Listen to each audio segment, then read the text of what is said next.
Bonjour à toutes et à tous, à la une du JT de ce vendredi 20 mars, cotisation des employeurs occasionnels d'artistes, prélèvement à la source et demande en paiement trop tardive.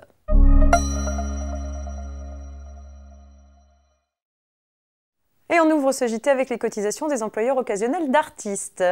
Le calcul forfaitaire des cotisations URSSAF des artistes du spectacle vivant participant à des spectacles occasionnels va prendre fin pour la période courant à compter du 1er juillet 2020. Ce calcul forfaitaire est ouvert aux employeurs occasionnels d'artistes du spectacle versant par représentation un cachet inférieur à 25% du plafond mensuel de la sécurité sociale.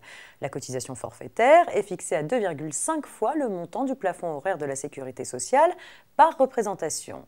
Pour les cotisations et contributions dues sur la période courant à compter du 1er juillet 2020, les employeurs concernés pourront, le cas échéant, calculer les cotisations sur la base de taux réduits.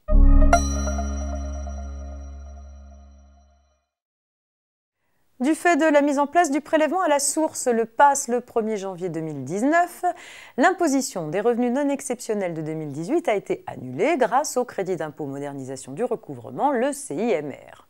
L'administration fiscale vient de préciser dans une récente instruction que ce CIMR ne s'applique qu'aux revenus déclarés spontanément par un contribuable.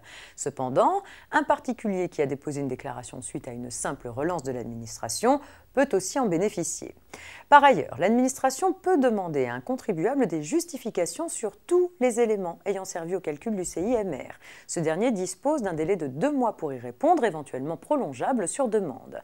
Enfin, le délai de reprise de l'administration, qui est normalement de 3 ans, est exceptionnellement porté à 4 ans. Cela signifie que jusqu'au 31 décembre 2022, elle peut remettre en cause tous les éléments utiles pour l'établissement de l'impôt sur les revenus de 2018 et non pas seulement les revenus non exceptionnels ayant ouvert droit au CIMR.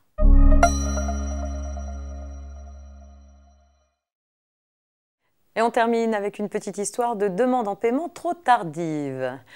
La Cour de cassation a pu décider par le passé que le point de départ du délai de prescription de l'action en paiement de travaux se situe non au jour de leur exécution, mais au jour de l'établissement de la facture. Cette solution présente le défaut de permettre au créancier de retarder le point de départ de la prescription comme bon lui semble. Mais dans un arrêt récent, la solution inverse est approuvée par la Haute Cour. En juin 2010, un prestataire de services établit 3 factures pour demander à un client commerçant le règlement de 3 études réalisées entre 2008 et 2009. Les factures restent impayées. Ce n'est qu'en février 2015 que le créancier assigne son client en justice pour demander le paiement. Le client oppose alors la prescription de l'action en paiement exercée plus de 5 ans après l'exécution des prestations. Mais d'après le créancier, la prescription de l'action en paiement d'une facture commence à courir au jour de l'établissement de cette facture. Les factures n'ayant pas été établies avant juin 2010, son action échappe à la prescription.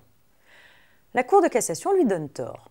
L'obligation au paiement du client prend naissance au moment où la prestation commandée a été exécutée et non pas à la date à laquelle la facture est établie. Les prestations dont le paiement est demandé ayant été exécutées en 2008 et 2009, l'action en paiement introduite en février 2015 par le prestataire est donc prescrite, peu important la date à laquelle il avait décidé d'établir sa facture. C'est la fin de cette semaine de JT préparée par la rédaction de la Revue Fiduciaire. Je vous souhaite un très bon week-end et on se retrouve lundi.